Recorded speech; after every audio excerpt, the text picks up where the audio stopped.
ಗುರುಃ ಶ್ರೀರ್ಬ್ರಹ್ಮಣೋ ವಿಷ್ಣುಃ ಸುರಾಣಾಂಚ ಗುರೋರ್ಗುರುಃ ಮೂಲಭೂತಗುರುಃ ಸರ್ವಜನಾನಾಂ ಪುರುಷೋತ್ತಮಃ ಅಭ್ರಮಂ ಭಂಗರಹಿತಂ ಅಜಡಂ ವಿಮಲಂ ಸದಾ ಆನಂದತೀರ್ಥಮತುಲಂ ಭಜೆ ತಾಪತ್ರಯಾಭಗಂ. ಶ್ರೀ ಗುರುಭ್ಯೋ ನಮಃ. ಸುವರ್ಣವಾಹಿನಿಯ ಸಮಸ್ತ ಕನ್ನಡ ವೀಕ್ಷಕ ಬಂಧುಗಳಿಗೆ ಫೆಬ್ರವರಿ ಮಾಸ ಭವಿಷ್ಯಕ್ಕೆ ಸ್ವಾಗತ, ಶುಭಕಾಮನೆಗಳು, ಶುಭಾಶಯಗಳು. ಎಂದಿನಂತೆ ಪುನಃ ಫೆಬ್ರವರಿ ಮಾಸ ಬಂದಿದೆ, ಮಾಘ ಮಾಸ. ವಿಶೇಷದಲ್ಲಿ ವಿಶೇಷವಾಗಿರ್ತಕ್ಕಂತಹ ಉತ್ತರಾಯಣದ ತಿಂಗಳಲ್ಲಿ ಮುಂದುವರಿತಾ ಈ ತಿಂಗಳ ಗೋಚಾರವನ್ನು ಮೊದಲು ನೋಡಿ ತದನಂತರ ರಾಶಿಫಲವನ್ನು ಕೂಡ ಒಂದೊಂದಾಗಿ ನೋಡ್ತಾ ಹೋಗೋಣ. ರವಿಯ ಮಕರ ಮತ್ತು ಕುಂಭ ಮಾಸದ ಎರಡೂ ಸಂಚಾರಗಳಲ್ಲಿ ಈ ತಿಂಗಳು ಕಳೀತದೆ. ಕುಂಭ ಮಾಸಕ್ಕೆ ಹೋಗೋಕ್ಕಿಂತ ಮುಂಚೆ 13ನೇ ತಾರೀಕುವರೆಗೂ ರವಿಯು ಮಕರ ರಾಶಿಯಲ್ಲಿ ಚತುರ್ಗ್ರಹ ಯೋಗ, ಅವನ ರವಿಯನ್ನು ಸೇರಿ ಚತುರ್ಗ್ರಹ ಯೋಗ ಯುಕ್ತವಾಗಿ ಕುಜನನ್ನು ಸೇರಿ ನಡೀತಕ್ಕಂತಹ ತಿಂಗಳು. ಅದೆಲ್ಲ ರಾಜತ್ವಕ್ಕೆ ಸಂಬಂಧಪಟ್ಟಿರ್ತಕ್ಕಂಥ, ಅಧಿಕಾರ ವರ್ಗಕ್ಕೆ ಸಂಬಂಧಪಟ್ಟಿರ್ತಕ್ಕಂತಹ ಮ್ಯಾನೇಜೇರಿಯಲ್ ಪೋಸ್ಟು, ಅಡ್ಮಿನಿಸ್ಟ್ರೇಷನ್ ಪೋಸ್ಟು, ಸೇನೆ, ಆರಕ್ಷಣಾ ಇಲಾಖೆ, ಈ ರೀತಿಯ ಆರಕ್ಷಕ ಫೋರ್ಸಸ್ಗೆ ಸಂಬಂಧಪಟ್ಟಿರ್ತಕ್ಕಂಥ ಇಂಥ ಯೋಗಗಳಿಗೆ ಸಂಬಂಧಪಟ್ಟಿರ್ತಕ್ಕಂಥ ಯೋಗಗಳಿದು. ಯಾವಾಗ ಮಕರ ಮಾಸವೂ ನಡೆದು ರವಿಯೂ ಅಲ್ಲಿ ಯೋಗಕಾರಕನಾಗಿ ಉಚ್ಚದಲ್ಲಿ ಕುಜನೂ ಇದ್ದು ಅಲ್ಲಿ ಶುಕ್ರ ಬುಧರ ಯೋಗವೂ ಉಂಟಾದಾಗ ಮುಖ್ಯವಾಗಿ ನಾವು ಆಡಳಿತ ವರ್ಗಕ್ಕೆ ಸಂಬಂಧಪಟ್ಟಿರ್ತಕ್ಕಂತಹ ಪ್ರಭಾವವನ್ನೇ ಹೆಚ್ಚು ಹೇಳಬೇಕು ಜ್ಯೋತಿಷ್ಯ ಪ್ರಕಾರ. ಇಂತಹ ವರ್ಗಗಳಿಗೆ ಏಳಿಗೆ, ದೊಡ್ಡ ದೊಡ್ಡ ನಾಯಕರಲ್ಲಿ ಒಂದು ಜಿದ್ದು ಅಂತಂತ ಏನು ನೋಡ್ತಾ ಇದ್ದೀವಿ, ಅದರ ಒಂದು ಮನೋಭಾವವು ಸ್ವಲ್ಪ ಕಡಿಮೆಯಾಗಿ ಒಬ್ಬರಿಗೊಬ್ಬರಿಗೆ ಸಹಕಾರವನ್ನು, ಒಬ್ಬರಿಗೊಬ್ಬರಿಗೆ ಲಾಭವನ್ನು ಯಾವ ರೀತಿ ತಂದುಕೊಳ್ಬೇಕು ಅನ್ನೋ ಒಂದು ಮನೋಭಾವ ಬೆಳೀತದೆ. ನಿನಗೆ ಲಾಭ ಆಗದಿದ್ದರೂ ಪರವಾಗಿಲ್ಲ, ಅಥವಾ ನನಗೆ ಲಾಭ ಆಗದಿದ್ದರೂ ಪರವಾಗಿಲ್ಲ, ನಿನಗೆ ನಷ್ಟ ಆದರೆ ಸಾಕು ಅಂತನ್ನೋದು ಒಂದು ಅವಯೋಗ. ಅದು ನಡೀತಾ ಇತ್ತು. ಹೋದ ತಿಂಗಳಲ್ಲಿ ಧನುರ್ರಾಶಿಯಲ್ಲಿ ಅಂತಹ ಯೋಗ ನಡೀತಾ ಇತ್ತು. ಹೋದ ತಿಂಗಳ ಒಂದು ಜನವರಿ ಮಾಸ ಭವಿಷ್ಯದಲ್ಲಿ ಅದನ್ನು ಹೇಳಿದ್ದೀನಿ. ಆ ಚತುರ್ಗ್ರಹ ಪಂಚಗ್ರಹ ಯೋಗಗಳು ಯಾವ ರೀತಿಯ ದೋಷಗಳು ತರ್ತದೆ ಅಂತ. ಅದು ಈ ತಿಂಗಳ ಪರಿಹಾರ ಆಗಿ ನನಗೂ ಲಾಭವನ್ನು ತಂದು ನಿನಗೂ ಲಾಭವನ್ನು, ಇಬ್ಬರ ಲಾಭವನ್ನು ಪರಸ್ಪರ, ಅಂದರೆ ವೈಶ್ಯ ಬುದ್ಧಿ, ನೀನು ನನ್ನ ವಸ್ತುವನ್ನು ಸಂಪಾದನೆ ಮಾಡು, ನಾನು ನಿನ್ನ ವಸ್ತುವನ್ನು ಸಂಪಾದನೆ ಮಾಡ್ತೀನಿ. ಸೊ ಈ ರೀತಿಯ ಒಂದು ತಾಳಮೇಳಕ್ಕೆ ಪ್ರಯತ್ನ ಮಾಡ್ತಕ್ಕಂತಹ ಆಡಳಿತ ವರ್ಗ, ಒಟ್ಟಿನಲ್ಲಿ ಎಲ್ಲ ಮ್ಯಾನೇಜೇರಿಯಲ್, ಅಡ್ಮಿನಿಸ್ಟ್ರೇಟಿವ್, ಎಲ್ಲ ಬಗೆಯ ಆಡಳಿತ ವರ್ಗಕ್ಕೆ ಸಂಬಂಧಪಟ್ಟಿರ್ತಕ್ಕಂಥ ಯೋಗವು ಈ ಫೆಬ್ರವರಿ ಮಾಸದಲ್ಲಿ ನಡೀತದೆ. ಸುಮಾರು ಕುಂಭರಾಶಿಗೆ ರವಿಯು ಹೋಗುವವರೆಗೂ ಕೂಡ ನಡೀತದೆ. ಇನ್ನು ಮಹಾಶಿವರಾತ್ರಿಯ ತಿಂಗಳು ಕೂಡ ಹೌದು. ರವಿಯು ರಾಹುವನ್ನು ಕುಂಭರಾಶಿಯಲ್ಲಿ ಸೇರ್ತಕ್ಕಂತಹ ತಿಂಗಳು ಹೌದು. ಮಾರ್ಚ್ 3ನೇ ತಾರೀಕು ನಮಗೆ ಒಂದು ಚಂದ್ರ ಗ್ರಹಣವು ಕೂಡ ಬರ್ತದೆ. ಭಾರತಕ್ಕೆ ಆಂಶಿಕವಾಗಿ ಅದರ ಒಂದು ಗ್ರಹಣ ಆಚರಣೆ ಉಂಟು. ಮಾರ್ಚ್ ತಿಂಗಳ ಮೊದಲನೇ ವಾರದಲ್ಲಿ 3ನೇ ತಾರೀಕು. ಸೊ ಇದೆಲ್ಲವೂ ಕೂಡ ಫೆಬ್ರವರಿಯ ಮಧ್ಯ ಮತ್ತು ಫೆಬ್ರವರಿಯ ಪರ್ಯಂತ ನಡೀತಕ್ಕಂತಹ ರವಿಯ ಚತುರ್ಗ್ರಹ ಯೋಗದ ಸಂಚಾರದ ತಿಂಗಳು. ಈ ತಿಂಗಳ ವಿಶೇಷವು ದೇಶಗಳಲ್ಲಿರ್ತಕ್ಕಂತಹ ವ್ಯವಹಾರಗಳಿಗೆ ಪ್ರಗತಿ ಸಿಗ್ತದೆ. ಪರಸ್ಪರ ಜಿದ್ದು ಮಾಡ್ತಕ್ಕಂಥದ್ದು, ಮೋಸ ಅಪನಂಬಿಕೆ ಇರತಕ್ಕಂಥದ್ದು ಕ್ರಮೇಣವಾಗಿ ಕಡಿಮೆ ಆಗ್ತದೆ. ಅವರವರ ಸ್ವಾರ್ಥವನ್ನು ಸಿದ್ಧಿಸ್ಕೊಳ್ತಕ್ಕಂತಹ ಪ್ರಯತ್ನವನ್ನು, ದ್ವೇಷವನ್ನು ಬಿಟ್ಟು ಲಾಭವನ್ನು ಅಥವಾ ಸ್ವಹಿತ ಚಿಂತನೆಯನ್ನು ನಡೆಸ್ತಕ್ಕಂತಹ ಒಂದು ಕಾರಣ ಆಗ್ತದೆ. ಭಾರತಕ್ಕೆ ಅಕ್ಕಪಕ್ಕದ ದೇಶಗಳು ಅಂದರೆ ನಮಗೆ ಯಾವಾಗಲೂ ಬೇನೆಯಾಗಿರ್ತಕ್ಕಂತಹ ಪಾಕಿಸ್ತಾನ ಒಂದೇ ಅಂದ್ಕೊಂಡಿದ್ವಿ. ಈಗ ಬಾಂಗ್ಲಾದೇಶವು ಅದರಂತೆಯೇ ಬೇನೆಯ ದೇಶವಾಗಿ ಬದಲಾಗಿರ್ತಕ್ಕಂಥದ್ದು.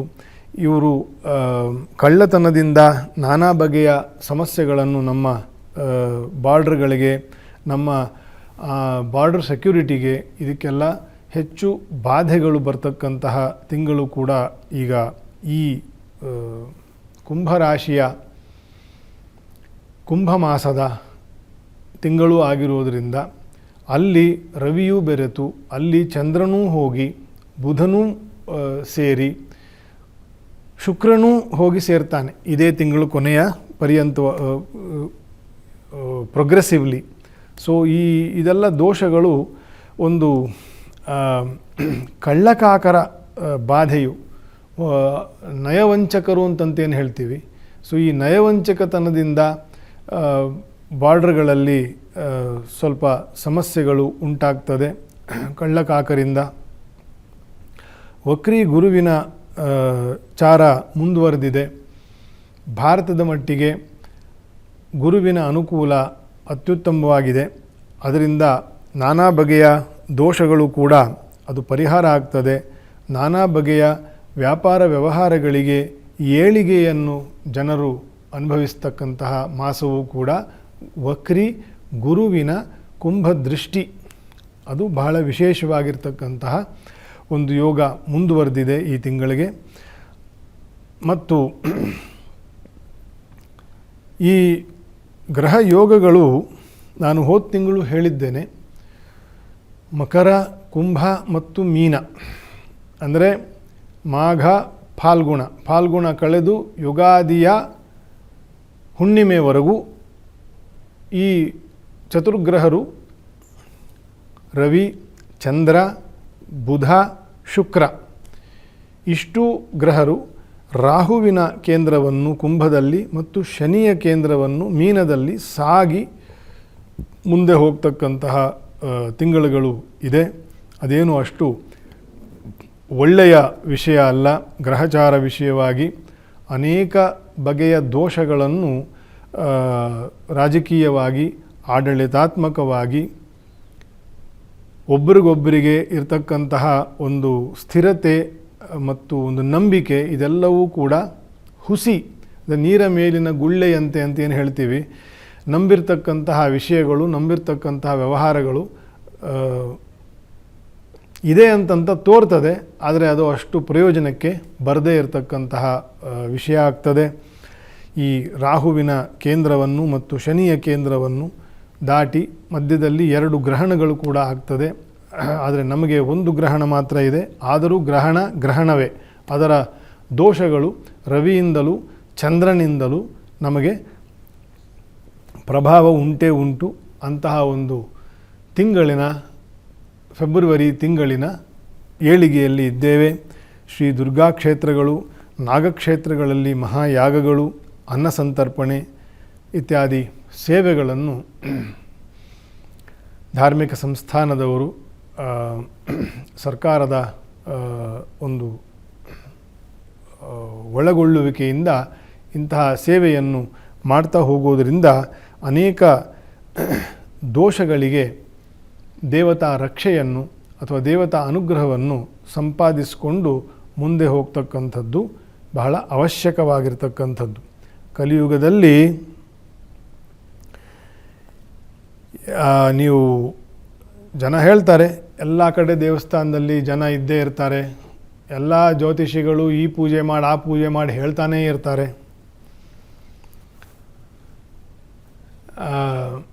ನಾವು ಬರೀ ಪೂಜೆ ಮಾಡಿಕೊಂಡೇ ಇರೋದಾ ಅಂತನ್ನೋಷ್ಟು ಹೆಚ್ಚು ಪೂಜಾ ಪುನಸ್ಕಾರಗಳಿಗೆ ನಮ್ಮ ಧರ್ಮಶಾಸ್ತ್ರಗಳು ಪ್ರಾಶಸ್ತ್ಯವನ್ನು ಕೊಟ್ಟಿದೆ, ಹಾಗನ್ನಿಸುತ್ತೆ. ಆದರೆ ಇದು ಕಲಿಯುಗದಲ್ಲಿ ಕ್ರಮೇಣವಾಗಿ ಸ್ವಾರ್ಥ ಮತ್ತು ತನ್ನ ಸ್ವಹಿತ ಲಾಲಸೆಗೋಸ್ಕರ ಮಾತ್ರ ಗುರುಗಳು, ಹಿರಿಯರು, ದೇವರುಗಳು ಅಂತಂತ ಹೋಗ್ತಕ್ಕಂಥದ್ದು ಜಾಸ್ತಿ ಆಗ್ತಾ ಹೋಗುತ್ತೆ. ನಿಜವಾದ ಶ್ರದ್ಧೆ, ಭಕ್ತಿ, ಶಾಸ್ತ್ರಜ್ಞಾನದಿಂದ ಭಗವಂತನ ಆರಾಧನೆಯನ್ನು ಮಾಡ್ತಕ್ಕಂಥದ್ದು ಬಹಳ ಕಡಿಮೆ ಆಗ್ತಾ ಹೋಗ್ತದೆ ಕಲಿಯುಗದಲ್ಲಿ.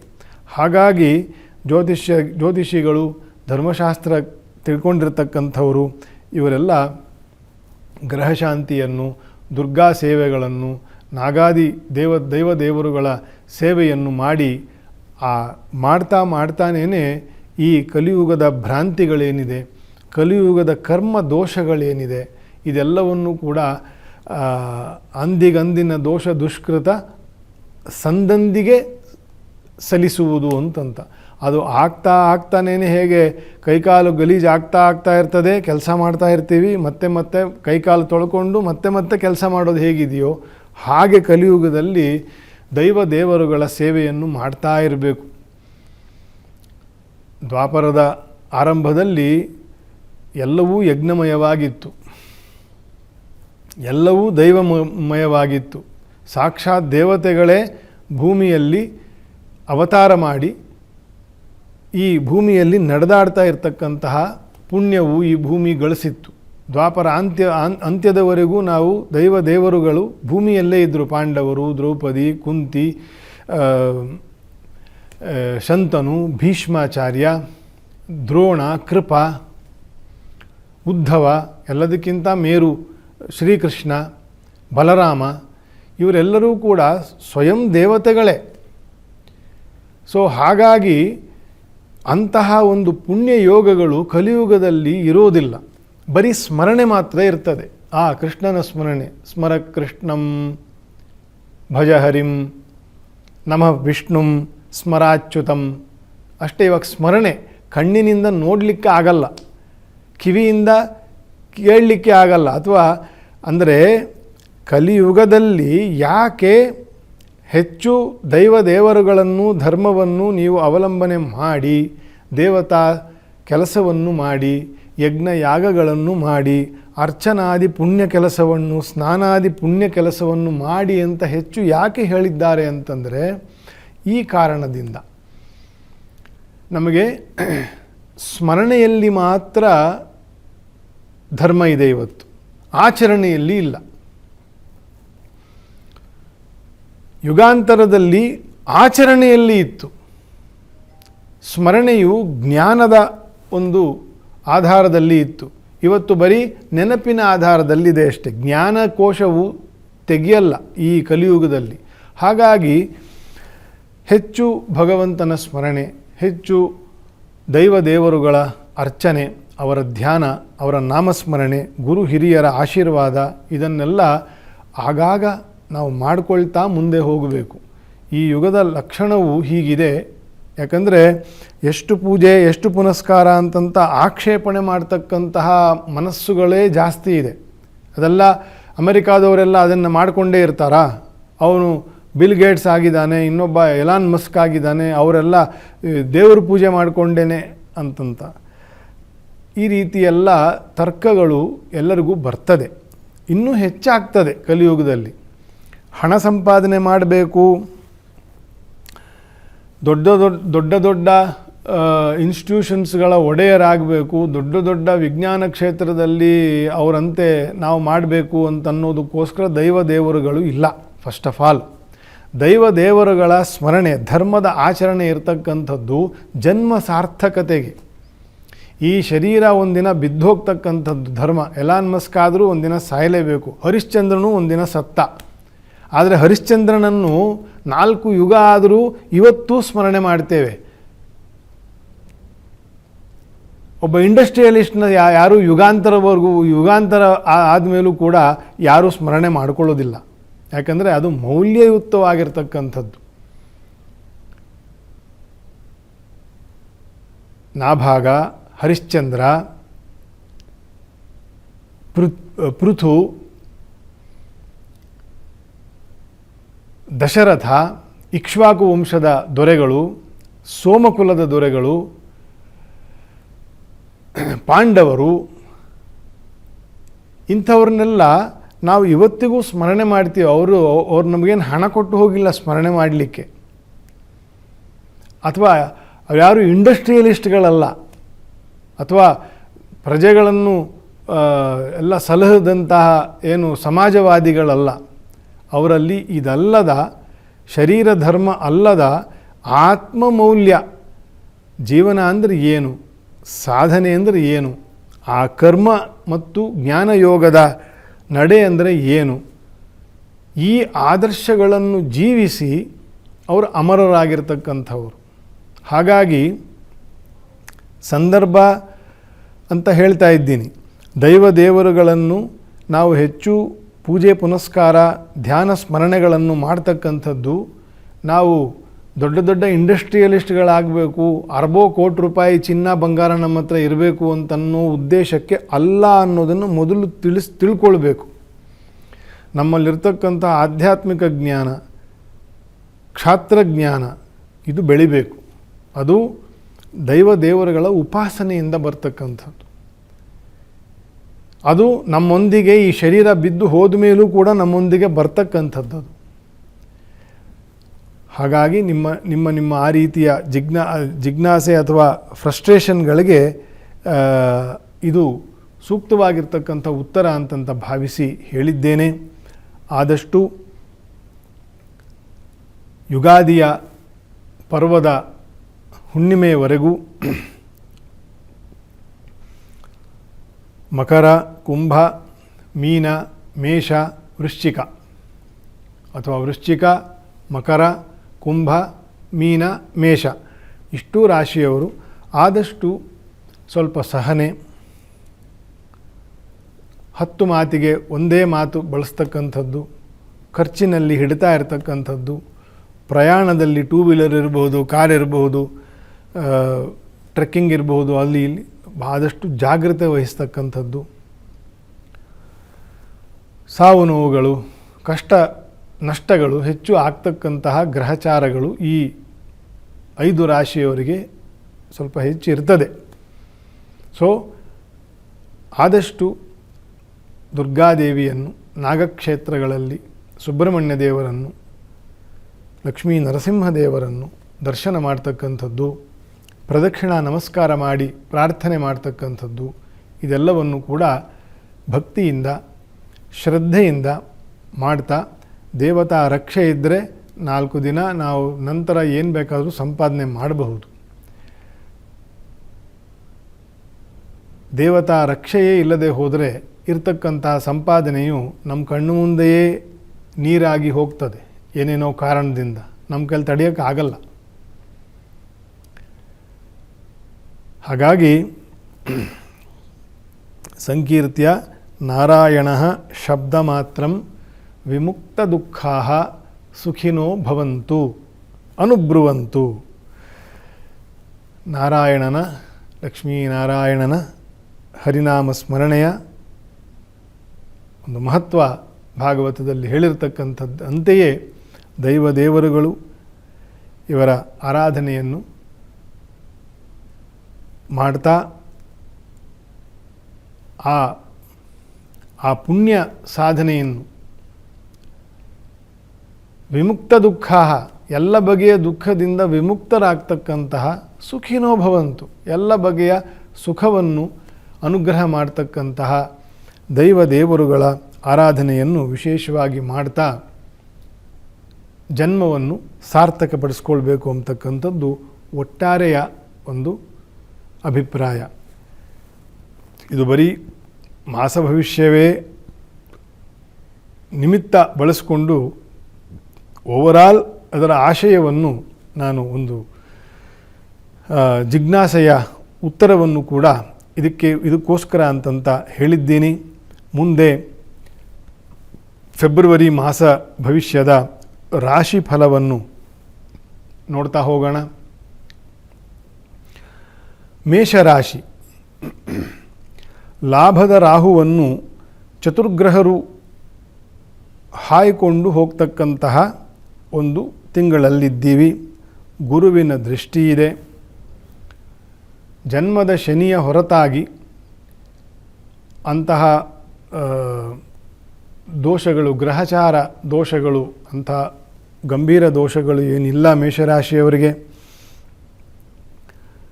ರಾಹುವಿನ ಅನುಕೂಲ ಎಲ್ಲ ಗ್ರಹರು ಕೂಡ ಪುನಃ ಏಕಾದಶದಲ್ಲಿ ಬರ್ತಕ್ಕಂಥದ್ದು. ತ್ರಿಗ್ರಹ, ಚತುರ್ಗ್ರಹ, ಪಂಚಗ್ರಹಗಳು ಕೂಡ ನಿಮ್ಮ ಏಕಾದಶ ಕುಂಭರಾಶಿಗೆ ಬಂದು ಮುಂದೆ ಹೋಗ್ತಕ್ಕಂತಹ ಮಾರ್ಚ್ ತಿಂಗಳಿಗೆ ಮುಂದೆ ಹೋಗ್ತಕ್ಕಂತಹ ತಿಂಗಳಿತು ಫೆಬ್ರವರಿಯಿಂದ. ಸೊ ನಾನಾ ಬಗೆಯ ಏಳಿಗೆ, ಅವಕಾಶ, ಪ್ರಾಮುಖ್ಯತೆ ನಿಮಗೇ ನೀವೇ ಊಹೆ ಮಾಡಿರೋದಿಲ್ಲ ಅಥವಾ ಪ್ರಯತ್ನ ಮಾಡಿರೋದಿಲ್ಲ. ಯಾವುದೋ ಒಂದು ಕೆಲಸ ಆಗಬೇಕು ಅಂತಂತ, ಭೂಮಿಯೋ, ಕಾಣಿಕೆಯೋ, ವಸ್ತುವೋ, ಕಾರೋ, ನೀವು ಏನೋ ಒಂದು ಪ್ರಯಾಣವೋ, ಮಕ್ಕಳೋ, ಮರಿಯೋ, ಏನೋ ನೀವು ಎಣಿಸಿರೋದಿಲ್ಲ. ಆದರೆ ಅದು ಆ ಅವಕಾಶಗಳು ಏರ್ಪಟ್ಟು ಡೌನ್ ದ ಲೈನ್ ನಿಮಗೆ ಅದರ ಪ್ರಾಪ್ತಿ ಆಗ್ತಕ್ಕಂತಹ ಅನುಕೂಲಗಳು, ವ್ಯಾಪಾರ ವ್ಯವಹಾರಗಳಲ್ಲಿ ಉನ್ನತಿ ಅಥವಾ ವಿಸ್ತರಣೆ. ಕುಂಭ ಅಂದರೆ ಸ್ಥಿರವಾಗಿರ್ತಕ್ಕಂಥದ್ದು ಮತ್ತು ಒಳಗೆ ಮುಚ್ಚಿಟ್ಟಿರ್ತಕ್ಕಂಥದ್ದು. ಗ್ರಹರು ಆ ರಾಶಿಯನ್ನು ಹಾಯ್ದು ಮುಂದೆ ಹೋದಾಗ ಅದರಲ್ಲಿರ್ತಕ್ಕಂತಹ ಒಂದು ಕರ್ಮ ಏನಿದೆ, ಕರ್ಮ ಫಲ ಏನಿದೆ, ಅದನ್ನು ಅವರು ಹರಡಿ ವಿಸ್ತಾರ ಮಾಡಿ ಮುಂದೆ ಹೋಗ್ತಾರೆ. ಇದು ಒಟ್ಟಾರೆ ಅರ್ಥ. ಮೇಷರಾಶಿಯ ದಿನಗಳು ಜೂನ್ವರೆಗೂ ಗುರುವಿನ ಬಲ ಇಲ್ಲ, ಆದರೆ ಗುರುವಿನ ದೃಷ್ಟಿ ನಿಮ್ಮ ಏಕಾದಶ ಸ್ಥಾನಕ್ಕೆ ಇದೆ. ಅಂತಹ ವರ್ಷದಲ್ಲಿದ್ದೀರಿ, ಅದೃಷ್ಟವಂತರು ನೀವು. ಪದೇ ಪದೇ ಗುರುವು ಮಿಥುನ ರಾಶಿಗೆ 12 ವರ್ಷಕ್ಕೆ ಒಮ್ಮೆ ಬರಬೇಕು. ಅಂತಹ ಅಪರೂಪದ ಒಂದು ವರ್ಷ. ಮಿಥುನ ರಾಶಿಗೆ ಬಂದಾಗ ಗುರುವಿನ ಬಲ ಇಲ್ಲ, ಆದರೆ ರಾಹುವಿನ ಬಲ ಉಂಟು. ಅಲ್ಲಿ ಎಲ್ಲ ಗ್ರಹರು ಒಂದು ತಿಂಗಳ ಮಟ್ಟಿಗೆ, 15 ದಿನದ ಮಟ್ಟಿಗೆ, ಚಂದ್ರನು 1.5 ದಿನದ ಮಟ್ಟಿಗೆ ಎಲ್ಲರೂ ನಿಮ್ಮ ಏಕಾದಶ ಸ್ಥಾನವನ್ನು ಸ್ಪರ್ಶ ಮಾಡಿ ಅಥವಾ ಪ್ರವೇಶಿಸಿ ಮುಂದೆ ಹೋಗ್ತಕ್ಕಂತಹ ಯೋಗ ಈ ವರ್ಷ ಸಿಗ್ತದೆ ನಿಮಗೆ. ಅದು ಈ ಫೆಬ್ರವರಿ ತಿಂಗಳಲ್ಲಿ ನಡೀತಕ್ಕಂಥದ್ದು. ಗ್ರಹಶಾಂತಿ ಅಥವಾ ಲಕ್ಷ್ಮೀ ನರಸಿಂಹದೇವರಿಗೆ ಅಭಿಷೇಕ ಸೇವೆ, ನವಗ್ರಹ ಸ್ತೋತ್ರ, ದುರ್ಗಾ ದೇವಿಯ ಅಷ್ಟೋತ್ತರ ಸ್ತೋತ್ರಗಳು ಪ್ರತಿದಿನ ಸಂಜೆ ಅದನ್ನು ಪಾರಾಯಣೆ ಮಾಡಿ ಪ್ರದಕ್ಷಿಣಾ ನಮಸ್ಕಾರ ಮಾಡಿ ರಕ್ಷೆಯನ್ನು ತಗೊಳ್ತಕ್ಕಂಥದ್ದು ಮೇಷರಾಶಿಯವರಿಗೆ. ಮುಂದಿನ ರಾಶಿ ವೃಷಭ. ವೃಷಭ ರಾಶಿಯವರಿಗೆ ಸ್ವಲ್ಪ ವಿಚಿತ್ರವಾಗಿರ್ತಕ್ಕಂತಹ ತಿಂಗಳಾಗ್ತದೆ. ಗುರುವಿನ ಬಲ ಚೆನ್ನಾಗಿದೆ, ಶನಿಯ ಬಲ ಚೆನ್ನಾಗಿದೆ. ವರ್ಷಪೂರ್ತಿ ಇರ್ತದೆ ಅದು.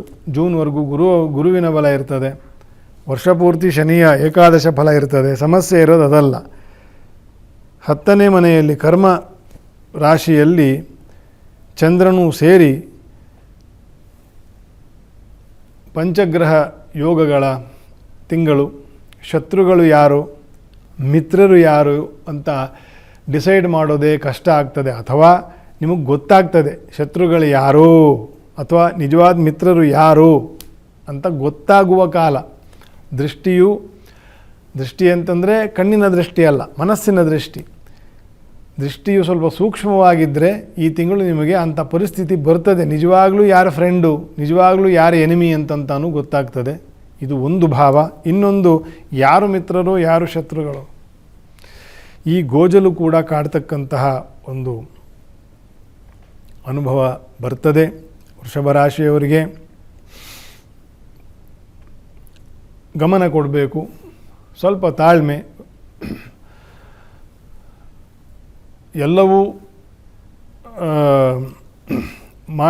ಎಲ್ಲವನ್ನೂ ಮಾಡಬಲ್ಲೆ ಅಂತಕ್ಕಂಥ ಒಂದು ದಾರ್ಷ್ಟ್ಯ ಇರ್ತದೆ ವೃಷಭ ರಾಶಿಯವರಿಗೆ. ಸ್ವಲ್ಪ ಹುಂಬರಿರ್ತಾರೆ ವೃಷಭ ರಾಶಿಯವರು. ಸ್ವಲ್ಪ ಅಲ್ಲ, ಜಾಸ್ತಿನೇ ಇರ್ತಾರೆ. ಕೆಲವರಿಗೆ ಕಡಿಮೆ ಇರ್ತದೆ. ಸೊ ಇಂಥ ಸಮಯದಲ್ಲಿ ಕರ್ಮರಾಶಿಯಲ್ಲಿ ಸ್ವಲ್ಪ ಗ್ರಹಾರಿಷ್ಟವೂ ರಾಹುವಿನ ಜೊತೆಗೆ ಮೂಡೋದ್ರಿಂದ ಅವರಿಗೆ ಕ್ಲಾರಿಟಿ ಬರೋದಿಲ್ಲ. ಕ್ಲಾರಿಟಿ ಬರದೆ ಏನೋ ಹೇಳಿಬಿಡೋದು, ಎಲ್ಲೋ ದುಡ್ಡು ಹಾಕಿಬಿಡೋದು, ಗುರುಬಲ ಇದೆ ಅಂತಂತ ಯಾರಿಗೋ ಕೊಟ್ಟುಬಿಡೋದು, ಅದು ವರ್ಷಾನುಗಟ್ಟಲೆ ನಡೀತದೆ, ಅವ್ರ ಹಿಂದೆ ಓಡೋದು. ಈ ರೀತಿಯ ದೋಷಗಳಿಗೆಲ್ಲ ಕಾರಣವಾಗ್ತಕ್ಕಂತಹ ತಿಂಗಳು. ಸ್ವಲ್ಪ ಎಚ್ಚರಿಕೆ ಇರಬೇಕು, ತಾಳ್ಮೆ ಇರಬೇಕು. ಅತಿಯಾಗಿರ್ತಕ್ಕಂತಹ ನಿರೀಕ್ಷೆಗಳು ಏನಿದೆ, ಗುರು ಮತ್ತು ಶನಿಯು ಎರಡು ತೀರದಲ್ಲಿದ್ದಾರೆ. ಒಂದು ನಿಮಗೆ ರಕ್ಷಕನಾಗಿ, ಇನ್ನೊಂದು ನಿಮಗೆ ಲಾಭಗತನಾಗಿ. ಇವರು ನಾನಾ ಬಗೆಯ ಏಳಿಗೆಯನ್ನು ಕೊಡ್ತಾರೆ. ಆ ಏಳಿಗೆಯನ್ನು ಕೊಟ್ಟಾಗ ಅನೇಕರಿಗೆ ಅದನ್ನು ನಿಭಾಯಿಸ್ಕೊಳ್ತಕ್ಕಂತಹ ಶಕ್ತಿಯು ಕೆಲವರಿಗೆ ಇರೋದಿಲ್ಲ. ಯಾಕೆ ಇರೋದಿಲ್ಲ ಅಂತಂದರೆ ಗ್ರಹಚಾರ ಕಾರಣವೂ ಆಗ್ತದೆ ಅದಕ್ಕೆ ಅಂತಂತ. 10ನೇ ಮನೆಯವರು ಅನುಕೂಲಕರಾಗಬೇಕು, 7ನೇ ಮನೆಯವರು ಅನುಕೂಲಕರಾಗಬೇಕು, ಅದು ಉಪಯೋಗಕ್ಕೆ ಬರಬೇಕು ಅಂತಂದರೆ. ಸೊ 7ನೇ ಮನೆಯವನು ಕುಜನು ಉಚ್ಚದಲ್ಲಿ ಈ ತಿಂಗಳಿದ್ದು ಮುಂದಿನ ತಿಂಗಳು ಅವನೂ ಕೂಡ ರಾಹುವನ್ನು ಬೆರಿತಕ್ಕಂತಹ ಯೋಗಗಳಿದೆ. ಆದಷ್ಟು ವ್ಯಾವಹಾರಿಕವಾಗಿ ಸ್ವಲ್ಪ ಕಂಟೆಂಟ್ ಆಗಿ ಇರುವುದರಲ್ಲಿ ತೃಪ್ತಿಯನ್ನು ಪಟ್ಟು ಯುಗಾದಿ ಕಳೆದ ನಂತರ ಬೇರೆ ಬೇರೆ ಯಾವುದಾದ್ರೂ ಕೆಲಸಗಳಿಗೆ ಕೆಲಸ ಚೇಂಜ್ ಮಾಡೋದು, ವ್ಯವಹಾರ ಹೊಸದಾಗಿ ಮಾಡೋದು, ಮನೆ ಚೇಂಜ್ ಮಾಡೋದು, ಇಂಥ ಕೆಲಸಗಳನ್ನೆಲ್ಲ ನಂತರ ಮಾಡಿಕೊಳ್ತಕ್ಕಂಥದ್ದು ಒಳ್ಳೆಯದು. ಲಕ್ಷ್ಮೀ ನರಸಿಂಹದೇವರ ಸೇವೆ, ಮಂಗಳವಾರ ಶುಕ್ರವಾರದಂದು ನರಸಿಂಹದೇವರ ದರ್ಶನ, ನರಸಿಂಹನ ಅರ್ಚನೆ, ಬರೀ ತುಳಸಿಯಿಂದ ಅರ್ಚನೆ ಕೊಟ್ಟು ಪ್ರದಕ್ಷಿಣಾ ನಮಸ್ಕಾರವನ್ನು ನರಸಿಂಹದೇವರಿಗೆ ಸಮರ್ಪಣೆ ಮಾಡಿ ಅವನ ಅನುಗ್ರಹವನ್ನು ಪಡ್ಕೊಳ್ತಕ್ಕಂಥದ್ದು ವೃಷಭ ರಾಶಿಯವರು. ಮುಂದುವರೆದು ಮಿಥುನ ರಾಶಿ. ಗುರುವಿನ ವಕ್ರೀಯ ಅನುಕೂಲ ಇದೆ. ಜನ್ಮದಲ್ಲಿ ಗುರು ಇದ್ದಾಗ ಗುರು ಬಲ ಇರೋದಿಲ್ಲ, ಆದರೆ ಜನ್ಮದಲ್ಲಿ ಗುರು ಇದ್ದು ಅದು ವಕ್ರಿ ಆದಾಗ ಆ ಗುರುವಿನ ಸ್ವಲ್ಪ ಅನುಕೂಲ ಸಿಗ್ತದೆ. ಶುಭವಾಗಿರ್ತಕ್ಕಂಥ ವಾರ್ತೆಗಳು, ಶುಭವಾಗಿರ್ತಕ್ಕಂಥ ಸಂಕಲ್ಪಗಳು, ಏನಾದರೂ ಒಂದು ಹೊರಗಿನಿಂದ ಏನೋ ಒಂದು ಪ್ರೇರಣೆ, ಇಂಥದ್ದೇನೋ ಒಂದು ಕೆಲಸ ಮಾಡುವ, ಏನೋ ಒಂದು ಹಳೆ ದೇವಸ್ಥಾನ ಇದೆ ಕುಟುಂಬದ್ದೋ ಅಥವಾ ಊರಿನದ್ದೋ, ಅದನ್ನು ಒಂಚೂರು ಅಭಿವೃದ್ಧಿ ಮಾಡೋಣ, ಈ ರೀತಿಯ ಒಂದು ಸತ್ಕರ್ಮ, ಒಂದು ಒಳ್ಳೆಯ ಕೆಲಸ ಮಾಡಬೇಕು ಅಂತಕ್ಕಂತಹ ಮನಸ್ಸಾಗ್ತದೆ ಮಿಥುನ ರಾಶಿಯವರಿಗೆ. 9ನೇ ಮನೆಯಲ್ಲಿ 8ನೇ ಮನೆ ಮತ್ತು 9ನೇ ಮನೆಯಲ್ಲಿ ರವಿಯ ಸಂಚಾರ, ಆರೋಗ್ಯ ಒಳ್ಳೆಯದಾಗ್ತದೆ. ಮಾನಸಿಕವಾಗಿರ್ತಕ್ಕಂಥ ಕೆಲವು ಸ್ಥಿರತೆ ಬರ್ತದೆ. ಕೆಲವು ನರದೋಷಗಳು, ನೆನಪಿನ ದೋಷಗಳು, ಮಾನಸಿಕವಾಗಿರ್ತಕ್ಕಂತಹ ದೋಷಗಳು, ಇದೆಲ್ಲ ಸ್ವಲ್ಪ ಕಡಿಮೆ ಆಗ್ತದೆ ಮಿಥುನ ರಾಶಿಗೆ. ಅನೇಕರಿಗೆ ಉದ್ಯೋಗ ಪ್ರಾಪ್ತಿ, ಅಧಿಕಾರದಲ್ಲಿರ್ತಕ್ಕಂಥವರಿಗೆ ಸ್ವಲ್ಪ ಹೆಚ್ಚಿನ ಪ್ರಾಮುಖ್ಯತೆ, ಸ್ವಲ್ಪ ಇಂಪಾರ್ಟೆನ್ಸ್ ಬರ್ತಕ್ಕಂಥದ್ದು. ಅನೇಕವಾಗಿರ್ತಕ್ಕಂಥ ಪ್ರಯಾಣದಲ್ಲಿ ಬ್ಯುಸಿ ಇರ್ತಕ್ಕಂಥದ್ದು. ಈ ರೀತಿಯ ಏಳಿಗೆಯ ಒಂದು ಸಮತ್ವದ ಮಾಸ ಮಿಥುನ ರಾಶಿಯವರಿಗೆ ಆಗಿರುತ್ತೆ. ಶ್ರೀ ನವಗ್ರಹರಿಗೆ ಅಭಿಷೇಕ ಸೇವೆ, ನವಗ್ರಹರಿಗೆ ಆಗಲಿಲ್ಲ ಅಂತಂದರೆ ನರಸಿಂಹದೇವರಿಗೆ ಅಭಿಷೇಕ ಸೇವೆ ಅಥವಾ ದುರ್ಗಾದೇವಿಗೆ ಅಲಂಕಾರ ಸೇವೆ, ವಿಶೇಷವಾಗಿ ನವಗ್ರಹರ ಶಾಂತಿಗೋಸ್ಕರ ಪ್ರಾರ್ಥನೆ ಮಾಡ್ತಕ್ಕಂಥದ್ದು ಮಿಥುನ ರಾಶಿಯವರು. ಇನ್ನು ಮುಂದೆ ಕರ್ಕ ರಾಶಿ. ಗುರುವಿನ ಬಲ ಇನ್ನು ಬರಬೇಕಷ್ಟೇ. ಕರ್ಕ ರಾಶಿಯವರಿಗೆ ಸ್ತ್ರೀಯರಿಂದ ಅಥವಾ ಸ್ತ್ರೀಯರಿಗೆ ಸ್ವಲ್ಪ ಕಷ್ಟಕರವಾಗಿರ್ತಕ್ಕಂತಹ ಮಾಸ ಇದು. ಈ ತಿಂಗಳು ಅಷ್ಟೇ, ಮುಂದಿನ ತಿಂಗಳು ಅಷ್ಟೇನೆ. 8ನೇ ಮನೆಯಲ್ಲಿ ಎಲ್ಲ ಗ್ರಹರು ಸೇರಿಕೊಳ್ತಕ್ಕಂಥದ್ದು, 7ನೇ ಮನೆಯಲ್ಲಿ ಕುಜನು ಇರ್ತಕ್ಕಂಥದ್ದು. ಶುಭ ಕಾರ್ಯಗಳಲ್ಲಿ ವಿಘ್ನ ಬರುತ್ತೆ. ಸಂಬಂಧಗಳು ಆಗಿ, ವಿವಾಹಾದಿ ವಿಷಯಗಳಲ್ಲಿ ಸಂಬಂಧಗಳು ಆಗಿ ಅದು ಸ್ವಲ್ಪ ವಿಕಾರ ಹೊಂದತಕ್ಕಂಥದ್ದು ಅಥವಾ ಕ್ಯಾನ್ಸಲ್ ಆಗ್ತಕ್ಕಂಥದ್ದು, ಈ ರೀತಿಯ ದೋಷಗಳಿದೆ. ಸ್ವಲ್ಪ ಎಚ್ಚರಿಕೆ ವಹಿಸಿ, ಸ್ವಲ್ಪ ವಿಚಾರ ಮಾಡಿ, ದೊಡ್ಡವರು ತಿಳಿದವರನ್ನು ಕೇಳಿ ಕೆಲಸಗಳನ್ನು ಮಾಡಿ ಒಳ್ಳೆಯದಾಗ್ತದೆ. ಆರೋಗ್ಯವೂ ಕೂಡ ಸ್ವಲ್ಪ ಹೆಚ್ಚು ಈಗಿರುವ ಆ ಅನಾರೋಗ್ಯವು ಉಲ್ಬಣ ಆಗ್ತಕ್ಕಂಥದ್ದು. 8ನೇ ಮನೆಯಲ್ಲಿ ಪಾಪಗ್ರಹರನ್ನು ರವಿಯ ಸಹಿತ ಹಲವು ಗ್ರಹರು ಸೇರಿದಾಗ ಅನೇಕವಾಗಿರ್ತಕ್ಕಂತಹ ದೋಷಗಳಿಗೆ ಆರೋಗ್ಯ ವಿಷಯದಲ್ಲಿ ನಮಗೆ ಉಪದ್ರವ ಬರ್ತದೆ. ಉದ್ಯೋಗದಲ್ಲಿ ಕೂಡ ಸ್ವಲ್ಪ ನೀರಸವಾಗಿರ್ತದೆ. ತಾಳ್ಮೆ ವಜ್ರದ ಕವಚ ಮಂಕುತಿಮ್ಮ ಅಂತಾರೆ ಗುಂಡಪ್ಪನವರು. ತಾಳ್ಮೆಯಿಂದ ಇದನ್ನೆಲ್ಲ ಎದುರಿಸಬೇಕು ಮತ್ತು ಭರವಸೆಯಿಂದ. ತಾಳ್ಮೆ ಅಂತಂದರೆ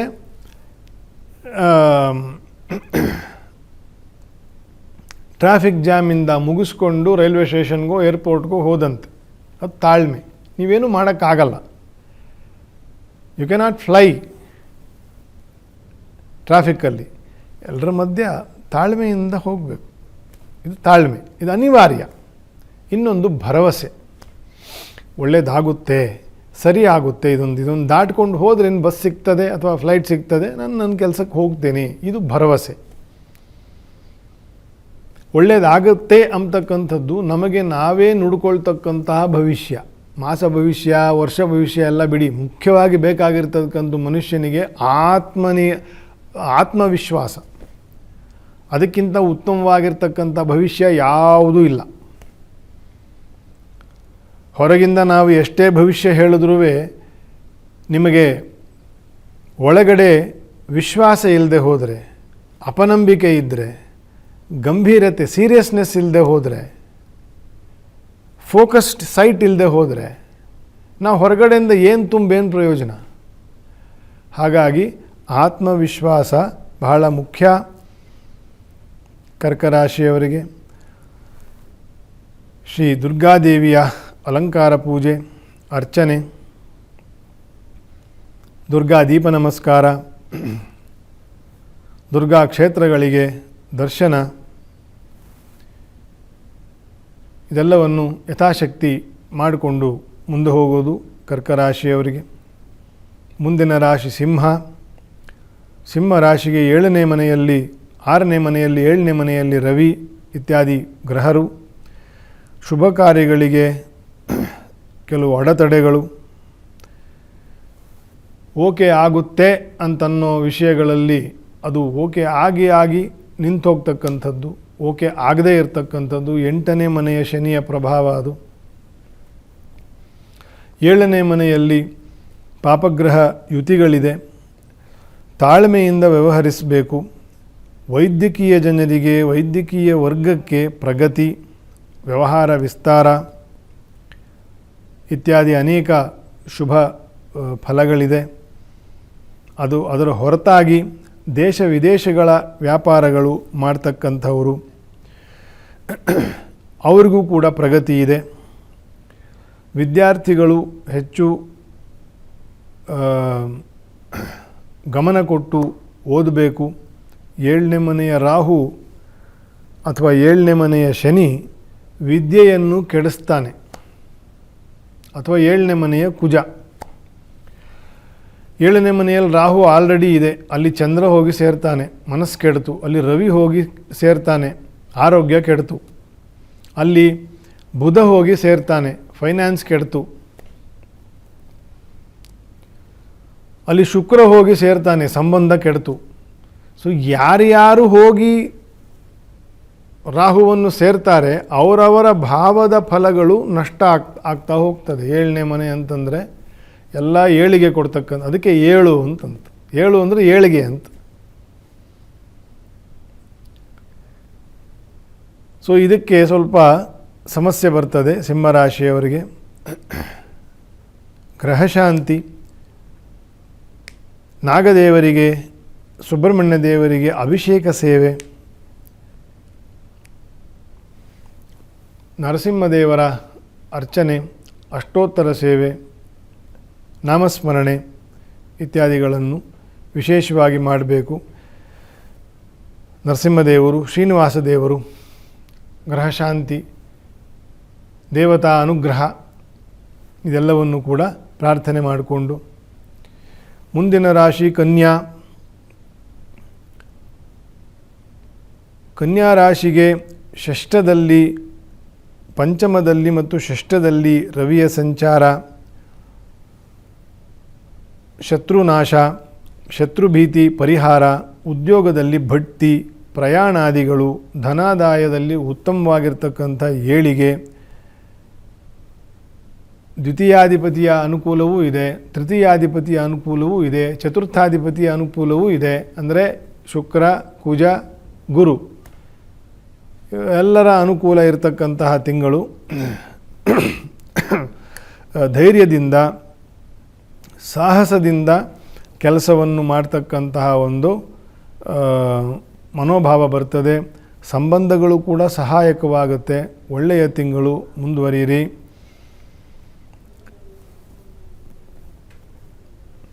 ಶ್ರೀನಿವಾಸ ದೇವರ ದರ್ಶನ, ಶ್ರೀ ವೆಂಕಟೇಶ ಅಷ್ಟೋತ್ತರ, ಅವರಿಗೆ ತುಪ್ಪದ ದೀಪ ಇಟ್ಟು ಪ್ರದಕ್ಷಿಣೆ ನಮಸ್ಕಾರ ಮಾಡಿ ಪ್ರಾರ್ಥನೆ ಮಾಡ್ತಕ್ಕಂಥದ್ದು ಇದೆಲ್ಲ ವಿಶೇಷವಾಗಿರ್ತಕ್ಕಂಥ ಸಂಪತ್ತಿಗೆ ಕಾರಣವಾಗ್ತದೆ. ಮುಂದೆ ತುಲಾರಾಶಿ. ತುಲಾರಾಶಿಗೆ ಚತುರ್ಥ ಪಂಚಮದಲ್ಲಿ ರವಿ, ಕುಜರು, ಶುಕ್ರ, ಬುಧ ಇವರೆಲ್ಲರೂ ಒಟ್ಟೊಟ್ಟಿಗೆ ಸೇರ್ತಾರೆ ಈ ತಿಂಗಳು. ಸ್ವಲ್ಪ ಮಾನಸಿಕವಾಗಿರ್ತಕ್ಕಂಥ ಕಿರಿಕಿರಿ ಆಯಾಸಗಳು ಜಾಸ್ತಿ ಆಗ್ತದೆ. ಗುರುವಿನ ಅನುಕೂಲ ಉಂಟು, ಆದರೆ ಒತ್ತಡಗಳು ಜಾಸ್ತಿ ಆಗ್ತದೆ. ಮನೆಯ ಕಡೆ, ವ್ಯವಹಾರದ ಕಡೆ, ಏನಾದರೂ ಹೊಸ ಮನೆ ಅಥವಾ ಹೊಸ ಏನಾದರೂ ಕಟ್ತಾ ಇದ್ದೀರಾ, ಆಫೀಸ್ ಕಟ್ತಿದ್ದೀರಾ, ಕೃಷಿ ಕೆಲಸದ್ದೇನಾದ್ರು ಹೊಸದೇನೋ ಮಾಡ್ತಿದ್ದೀರಾ, ಕೆಲಸಗಳು ನಿಧಾನ ಆಗ್ತದೆ ಅಥವಾ ಅಡೆತಡೆಗಳು ತುಂಬ ಬರ್ತದೆ. ಅದಕ್ಕೆ ಪಂಚಮ ರಾಹುವಿನ ಅನಾನುಕೂಲ ಮುಖ್ಯ ಕಾರಣ. ಅಲ್ಲಿ ಇತರೆ ಗ್ರಹರು ಹೋಗಿ ಸೇರ್ತಕ್ಕಂಥದ್ದು ಎರಡನೇ ಕಾರಣ. ಹಾಗಾಗಿ ಸ್ವಲ್ಪ ಜಾಗ್ರತೆಯಿಂದ ಕೆಲಸಗಳನ್ನು ವಹಿಸ್ಕೊಳ್ಳಿ. ಭೂ ಸಂಬಂಧದಲ್ಲಿ ವ್ಯವಹಾರಗಳು ಸ್ವಲ್ಪ ಏಳಿಗೆ ಕಾಣ್ತದೆ. ಕುಜನ ಅನುಕೂಲ ಇದೆ. ದ್ವಿತೀಯಾಧಿಪತಿ ಚತುರ್ಥದಲ್ಲಿ ಸಂಚಾರ ಮಾಡಬೇಕಾದ್ರೆ ಕುಟುಂಬಕ್ಕೆ ಸಂಬಂಧಪಟ್ಟಿರ್ತಕ್ಕಂಥ ಆಸ್ತಿ ಸಂಪತ್ತು ಇದೆಲ್ಲವೂ ಕೂಡ ಪ್ರಾಪ್ತಿ ಆಗ್ತಕ್ಕಂತಹ ಒಂದು ಯೋಗಗಳು ಇದೆ. ಅಲ್ಲೂ ಅಡೆತಡೆಗಳು ಇದ್ದರೆ ನಿಮ್ಮ ಜಾತಕದಲ್ಲಿ ಶನಿಯ ಅನುಕೂಲ, ಕುಜನ ಅನುಕೂಲ ನೋಡಿಕೊಂಡು ಫಲವನ್ನು ನಿರ್ಣಯ ಮಾಡ್ಕೋಬೇಕು. ತುಲಾರಾಶಿಯವರಿಗೆ ವಿಶೇಷವಾಗಿ ಮಾನಸಿಕವಾಗಿರ್ತಕ್ಕಂತಹ ಕಿರಿಕಿರಿ ಅಥವಾ ಗೊಂದಲಗಳು ಅಥವಾ ಉಬ್ಬಸಗಳು ಜಾಸ್ತಿ, ಅದು ಮುಖ್ಯವಾಗಿರ್ತಕ್ಕಂಥದ್ದು ಈ ತಿಂಗಳು ನೋಟ್ ಮಾಡ್ಕೋಬೇಕಾಗಿರೋದು. ನವಗ್ರಹರಿಗೆ ಅಭಿಷೇಕ ಸೇವೆ ಮಾಡಿ ಎಳ್ಳಿನ ಎಣ್ಣೆಯ ದೀಪದ ದಾನವನ್ನು ಅಥವಾ ಮನೆಯಲ್ಲೇ ಎಳ್ಳಿನ ದೀಪವನ್ನು ಇಟ್ಟು ನಮಸ್ಕಾರ ಮಾಡ್ತಕ್ಕಂಥದ್ದು ಗ್ರಹಾರಿಷ್ಟ ಶಾಂತಿಗೆ ಆಗ್ತದೆ. ಮುಂದೆ ವೃಶ್ಚಿಕ ರಾಶಿ. ವೃಶ್ಚಿಕ ರಾಶಿಗೆ ಗುರುವಿನ ಅನುಕೂಲ ಇಲ್ಲ. ಪಂಚಮದಲ್ಲಿ ಶನಿ, ತೃತೀಯ ಚತುರ್ಥದಲ್ಲಿ ಎಲ್ಲ ಗ್ರಹರ ಮೇಳೈಕೆ, ಸಹೋದರರು, ಕುಟುಂಬ ವರ್ಗ ಇವರ ಮೇಳೈಕೆಗಳು, ವ್ಯವಹಾರಗಳು ಬೆಳೀತದೆ. ಉತ್ತಮವಾಗಿರ್ತಕ್ಕಂಥ ಕಾಂಪಿಟಿಟಿವ್ನೆಸ್ ಬೆಳೆಯುತ್ತೆ ವ್ಯವಹಾರದಲ್ಲಿ. ತಾಳ್ಮೆ ಇರಬೇಕು, ಬಹಳ ತಾಳ್ಮೆ ಇರಬೇಕು. ಯಾಕಂದರೆ ರಾಶ್ಯಾಧಿಪತಿ ಉಚ್ಚನಾಗಿ ತೃತೀಯದಲ್ಲಿ ಇದ್ದಾಗ ನಾನೇ ಕಿಂಗ್, ನಾನೇ ಹೇಳಿದ್ದೇ ನಡಿಬೇಕು ಅಂತಕ್ಕಂಥ ಒಂದು ಹಠಸ್ವಭಾವ ಬರ್ತದೆ. ಪಂಚಮ ಶನಿ ಅದಕ್ಕೆ ಅವಕಾಶ ಕೊಡಲ್ಲ. ಆಗ ಕೋಪ ಬರ್ತದೆ. ಕ್ರೋಧಾತ್ ಸಂಭವತೆ ಲೋಭ. ಇದೆಲ್ಲ ಒಳ್ಳೆಯ ಫಲವನ್ನು ತರುವ ಕ್ಷೇತ್ರಗಳಲ್ಲ ತೃತೀಯ ಮತ್ತು ಪಂಚಮ. ತೃತೀಯ ಮತ್ತು ಪಂಚಮದಲ್ಲಿ ಪಾಪಗ್ರಹರು ಇದ್ದಾಗ ಆ ಒಂದು ಒಂದು ಸಂಮೋಹನ, ಒಂದು ಭ್ರಮೆ ಕಾಡ್ತದೆ, ನಂದೇ ನಡೆಯುತ್ತೆ ಅಂತಕ್ಕಂಥ. ಡೊನಾಲ್ಡ್ ಟ್ರಂಪ್ದು ಇದೇ ವೃಶ್ಚಿಕ ರಾಶಿ. ಅವನು ಹೇಗೆ ಆಡ್ತಾ ಇದ್ದಾನೋ ಅದನ್ನು ಊಹಿಸ್ಕೊಳ್ಳಿ, ಹಾಗೇ ಆಗ್ತದೆ. ತೃತೀಯ ಮತ್ತು ಪಂಚಮದಲ್ಲಿ ಪಾಪಗ್ರಹರು ಇದ್ದಾಗ ನಂದೇ ನಡಿಬೇಕು ಅಂತಕ್ಕಂಥ, ಅದರಿಂದ ಕೆಟ್ಟ ಹೆಸರು ಬರುತ್ತೆ, ನಡೆಯಕ್ಕೆ ಬಿಡಲ್ಲ. ನಡೆದು ಬಿಟ್ಟರೆ ಗೊತ್ತಾಗಲ್ಲ, ಕೆಲವು ಸತಿ ನಡೆದು ಬಿಡುತ್ತೆ. ಪಂಚಮವು ಶುದ್ಧ ಇದ್ದರೆ, ಪಂಚಮವು ಶುಭ ಇದ್ದರೆ ನಡೆದು ಬಿಡುತ್ತೆ. ಈಗ ನಡೆಯಲ್ಲ, ಸುಮ್ಮನೆ ಕೆಟ್ಟ ಹೆಸರು. ಅದಕ್ಕೆ ಉದಾಹರಣೆ ಕೊಟ್ಟೆ. ಬಹಳ ತಾಳ್ಮೆಯಿಂದ ನಡೆಯಿರಿ. ನರಸಿಂಹದೇವರ ಆರಾಧನೆ, ಸ್ಮರಣೆ, ಅಭಿಷೇಕ, ಅರ್ಚನೆ, ಇದರಿಂದ ಅಜ್ಞಾನ ವಿಭೃತಿಗಳು ಪರಿಹಾರ ಆಗ್ತದೆ, ಶುದ್ಧವಾಗಿರ್ತಕ್ಕಂಥ ಮನಸ್ಸು ಬರ್ತದೆ. ಮುಂದೆ ಧನುರ್ರಾಶಿ. ಧನುರ್ರಾಶಿಗೆ ಕುಜನ ಅನುಕೂಲ ಉಂಟು, ರಾಹುವಿನ ಅನುಕೂಲ ಉಂಟು, ಗುರುವಿನ ಅನುಕೂಲ ಉಂಟು, ಶನಿಯ ದೋಷವೂ ಇಲ್ಲ, ರವಿಯ ಅನುಕೂಲವೂ ಇದೆ. ಸದ್ಯದ 15 ಈ ತಿಂಗಳೆಲ್ಲ ಇದೆ. ಕುಟುಂಬದಲ್ಲಿ ಉತ್ಸಾಹ, ಪ್ರವಾಸ, ಹೂಡಿಕೆ ಮಾಡ್ತಕ್ಕಂಥದ್ದು, ವ್ಯಾವಹಾರಿಕವಾಗಿರ್ತಕ್ಕಂಥ ಅವಕಾಶಗಳು, ಪ್ರಗತಿ, ಕುಟುಂಬದವರು ಒಟ್ಟಿಗೆ ಸೇರಿ ಸಂತೋಷ ಪಡ್ತಕ್ಕಂಥದ್ದು, ಈ ರೀತಿಯ ಅನೇಕ ಒಳ್ಳೆಯ ಗ್ರಹಾನುಕೂಲ ಇದೆ. ನೀವು ಅದನ್ನು ಸರಿಯಾಗಿ ಬಳಸಬೇಕು. ಚೆನ್ನಾಗಿ ಬಳಸೋದು ಒಂದು ವಿಷಯ, ಸರಿಯಾಗಿ ಬಳಸೋದು ಇನ್ನೊಂದು ವಿಷಯ. ಚೆನ್ನಾಗಿ ಬಳಸೋದು ಅಂದರೆ ಅದು ಸ್ವಾರ್ಥಕ್ಕೋಸ್ಕರ ಆಯಿತು ಅಂತ ಅರ್ಥ. ಸರಿಯಾಗಿ ಬಳಸೋದು ಅಂತಂತಂದರೆ ನಾನೂ ಸುಖವಾಗಿ ಇದ್ದು ಇನ್ನೊಬ್ಬರಿಗೂ ಸುಖವನ್ನು ಉಂಟು ಮಾಡ್ತಕ್ಕಂಥದ್ದು ಅಂತ. ಈ ರೀತಿಯಾಗಿ ಅದನ್ನು ಸರಿಯಾಗಿ ಬಳಸ್ಕೊಳ್ಳಿ. ಧನುರ್ರಾಶಿಯವರು ಶ್ರೀ ರುದ್ರಾಭಿಷೇಕ, ರುದ್ರಕ್ಷೇತ್ರಗಳ ದರ್ಶನ, ಬ್ರಾಹ್ಮಣ ಆರಾಧನೆ, ಗೋಪೂಜೆ ಇತ್ಯಾದಿಗಳನ್ನು ವಿಶೇಷವಾಗಿ ಮಾಡಿಕೊಳ್ಳುವುದು ಒಳ್ಳೆಯದು.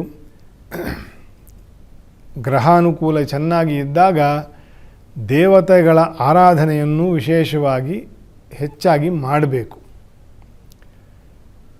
ಅದು ಧರ್ಮ.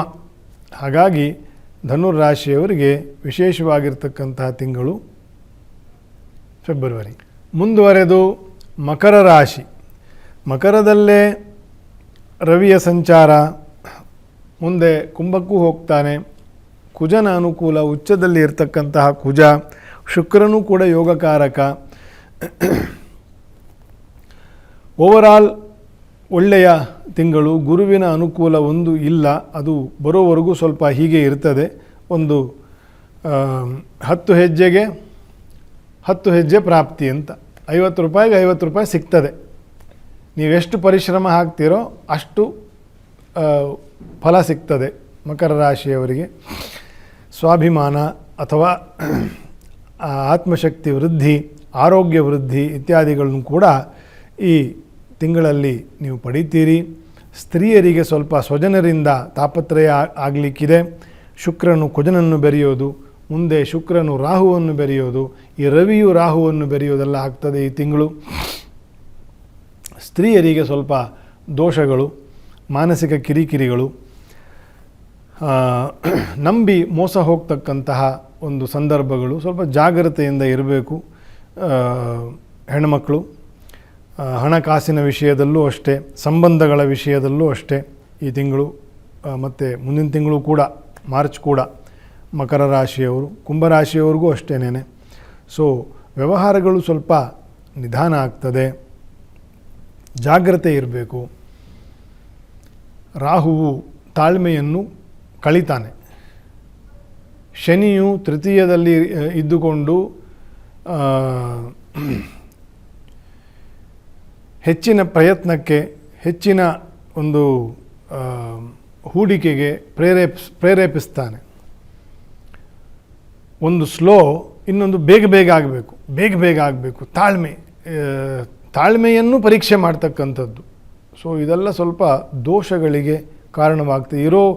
ಇರೋ ಹಣ ಸುಮ್ಮನೆ ಏನಕ್ಕೋ ವ್ಯರ್ಥವಾದಂತೆ ಆಗ್ತಕ್ಕಂಥದ್ದು, ಈ ರೀತಿಯ ದೋಷಗಳು ಬರ್ತದೆ. ಆದಷ್ಟು ದುರ್ಗಾ ಸೇವೆಗಳು, ದುರ್ಗಾದೇವಿಯ ಆರಾಧನೆ, ಅರ್ಚನೆ, ಸ್ಮರಣೆ ಇದನ್ನು ವಿಶೇಷವಾಗಿ ಮಕರ ಮತ್ತು ಕುಂಭರಾಶಿಯವರು ಮಾಡಿಕೊಳ್ಳೋದು ಬಹಳ ಒಳ್ಳೆಯದು. ಬೆಳಗ್ಗೆ ಸಂಜೆ ದುರ್ಗಾದೇವಿಯ ಒಂದು ಪ್ರಾರ್ಥನೆಯನ್ನು ವಿಶೇಷವಾಗಿ ಮಾಡಿಕೊಳ್ತಕ್ಕಂಥದ್ದು. ಈ ತಿಂಗಳು, ಮುಂದಿನ ತಿಂಗಳು ಸ್ವಲ್ಪ ಗ್ರಹ ಅನುಕೂಲ ಅಷ್ಟು ಒಳ್ಳೆಯದಿಲ್ಲ. ಮುಂದಿನ ರಾಶಿ ಕುಂಭ. ಕುಂಭಕ್ಕೆ ರವಿಯು ಬರ್ತಕ್ಕಂತಹ ತಿಂಗಳು. ರವಿಯೊಂದಿಗೆ ಹಲವು ಗ್ರಹರು ಕೂಡ ಸೇರ್ತಕ್ಕಂತಹ ತಿಂಗಳು ಅಂತ ಆಲ್ರೆಡಿ ಹೇಳಿದ್ದೀನಿ. ಕುಂಭದಲ್ಲಿ ರವಿಯು ಕೂಡ ಯೋಗಕಾರಕನಾಗ್ತಾನೆ. ರಾಹುವನ್ನು ಬೆರೆಯುವುದರಿಂದ ಸ್ವಲ್ಪ ದೋಷಕರ. ವ್ಯಾವಹಾರಿಕವಾಗಿ ಪ್ರಗತಿ ಇದ್ದರೂ ಕೂಡ ಅದು ಒಂದು ಸರಿಯಾದ ವ್ಯವಸ್ಥೆಗೆ, ಸಮತ್ವಕ್ಕೆ ಬರೋಕ್ಕೆ ಯುಗಾದಿ ಕಳಿಬೇಕು. ಸೊ ಅಲ್ಲಿವರೆಗೂ ಸ್ವಲ್ಪ ತಾಳ್ಮೆಯಿಂದ ವ್ಯವಹರಿಸ್ತಕ್ಕಂಥದ್ದು. ದೇಶ ವಿದೇಶದ ವ್ಯಾಪಾರಗಳು, ಎಕ್ಸ್ಪೋರ್ಟ್ ಇಂಪೋರ್ಟ್ ಬಿಸ್ನೆಸ್ಗಳ ವರ್ಧನೆ, ವಿಸ್ತಾರ, ರೇರ್ ಮಿನರಲ್ಸ್ ಇರ್ಬೋದು, ಗ್ರಾನೈಟ್ ಕೆಲಸ ಇರಬಹುದು, ಆಯಿಲ್ ವ್ಯವಹಾರಗಳಿರ್ಬೋದು, ಇದೆಲ್ಲ ವಿಸ್ತಾರ ಆಗ್ತಕ್ಕಂತಹ ಯೋಗಗಳು ಈ ತಿಂಗಳು ಕುಂಭರಾಶಿಯವರಿಗೆ ಸಾಕಷ್ಟು ಇದೆ. ಶುಭ ಕಾರ್ಯಗಳಿಗೆ ಚಾಲನೆ, ಅನೇಕವಾಗಿರ್ತಕ್ಕಂಥ ಪ್ರಯತ್ನಗಳು ಮಾಡಿರ್ತೀರಿ, ಅದಕ್ಕೆ ಇನ್ನೂ ಸ್ವಲ್ಪ ಪುಷ್ಟಿ ಸಿಗ್ತದೆ. ಒಂದು ಮನೆ ಕಟ್ಟೋದು, ಸೈಟ್ ತಗೊಳ್ಳೋದು, ಇನ್ನೇನೋ ಹೂಡಿಕೆ ಮಾಡ್ತಕ್ಕಂಥದ್ದು, ಇದೆಲ್ಲವೂ ಕೂಡ ಏನು ಪ್ರಯತ್ನ ಮಾಡ್ತಿದ್ದೀರಿ ಅದಕ್ಕೆ ಇನ್ನಷ್ಟು ಚಾಲನೆ ಸಿಗ್ತದೆ.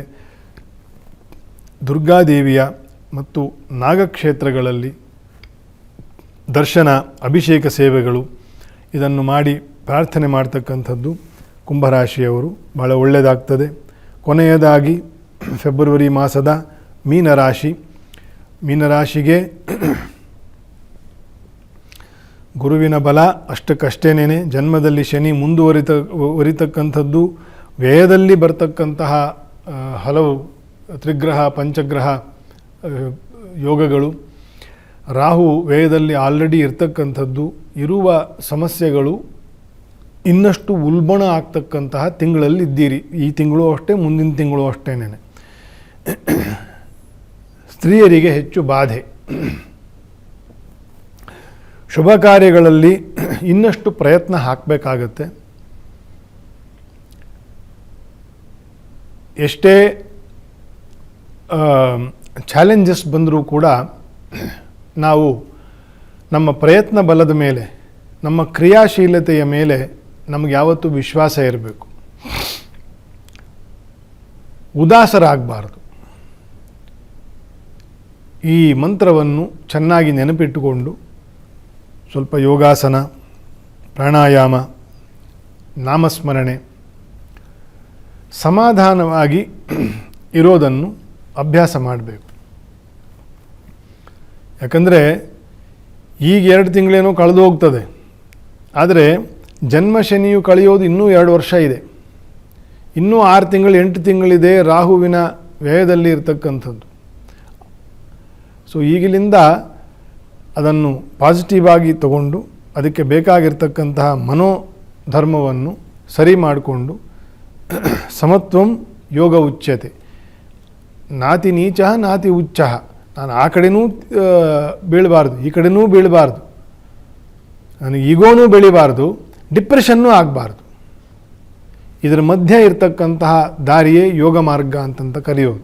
ಅದಕ್ಕೆ ಭಗವಂತನ ಆರಾಧನೆ, ನಾಮಸ್ಮರಣೆ, ಯೋಗ ಮಾರ್ಗ ಇದನ್ನು ಗಟ್ಟಿಯಾಗಿ ಮೀನರಾಶಿಯವರು ಮಾತ್ರ ಅಲ್ಲ, ನಮ್ಮೆಲ್ಲರಿಗೂ ಇದು ಅಪ್ಲೈ ಆಗ್ತದೆ. ಸೊ ಇದನ್ನು ಗಮನದಲ್ಲಿ ಇಟ್ಟುಕೊಂಡು ಮಾನಸಿಕ ಒತ್ತಡಗಳನ್ನು ಕಡಿಮೆ ಮಾಡಿಕೊಳ್ಳಿ. ಆರೋಗ್ಯದ ಬಗ್ಗೆ ಹೆಚ್ಚು ಗಮನ ಇರಲಿ. ಹೋಗಿರೋದನ್ನು ಹೋಗಲಿಕ್ಕೆ ಬಿಡಿ, ಅದನ್ನು ಕದಡಕ್ಕೆ ಹೋಗಬೇಡಿ. ಇನ್ನೊಂದೇನೋ ಒಂದು ಸರಿ ಆಗ್ತದೆ. ಅರ್ಧಕ್ಕಿಂತ ಜಾಸ್ತಿ ಸಮಸ್ಯೆಗಳು ಬರೋದು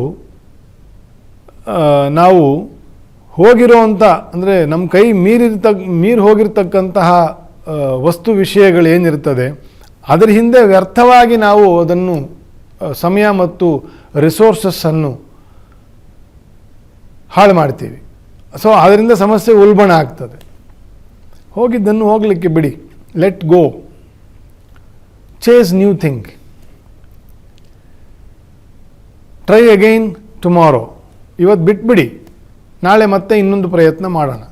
ಸೊ ಈ ರೀತಿಯ ಮನೋಭಾವವನ್ನು ಬೆಳೆಸ್ಕೊಂಡು ನಾನು ಹೇಳಿದಂತೆ ಯೋಗ, ನಾಮಜಪ ಸಾಧನೆಗಳು ಸಹಾಯಕವಾಗಿರ್ತಕ್ಕಂಥದ್ದು. ಒಳ್ಳೆಯದಾಗಲಿ. ಇಷ್ಟು ಮೇಷಾದಿ ದ್ವಾದಶ ರಾಶಿಗಳಿಗೆ ಇರ್ತಕ್ಕಂತಹ ಕೆಲವು ಉಪಯುಕ್ತ ಮಾಹಿತಿಗಳು ಈ ತಿಂಗಳದ್ದು. ಎಲ್ಲರಿಗೂ ಹರಿವಾಯುಗಳ ಸ್ಮರಣೆ ಉಂಟಾಗಲಿ, ಆಶೀರ್ವಾದಗಳಿರಲಿ ಅಂತ ಹೇಳ್ತಾ ಶ್ರೀಕೃಷ್ಣಾರ್ಪಣಮಸ್ತು.